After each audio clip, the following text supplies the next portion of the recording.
these were sort of the types of things that tend to come to us in learning support. So it's not necessarily the questions that I'd be asking, but the questions that get asked of me or perhaps of parents. And I think there is a stigma around ADHD that ADHD equates naughty, or ADHD equates opposition. It's oppositional, and it's absolutely fidgeting, and all of that. But so when I put those together, that's where I was sort of coming from. But one question we do get from teachers is, how do I know if they're being naughty or whether it's ADHD? And I know that that's a really hard unpack. But I guess, can you explain how it would present just for generally? I think it's quite helpful for teachers to know really what it looks like, rather than, this is just someone who's arguing with me or being oppositional. Yeah, so you're right. I mean, they frequently go together, and so people often blur.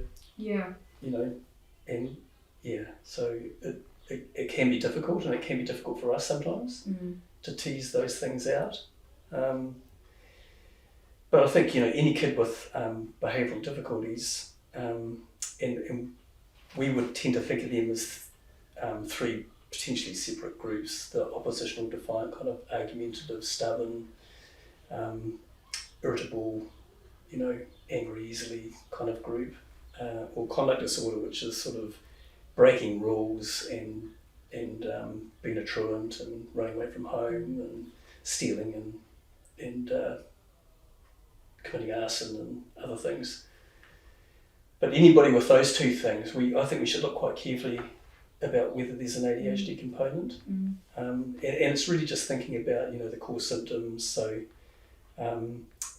what is people's attention span like, and are they distractible, and can they persist with tasks that require sustained effort, because often kids are very good at concentrating on the PlayStation, and that doesn't count for us. It's really, if they've got something that's a little boring or a little bit challenging, how is it then? That's like a key differentiator.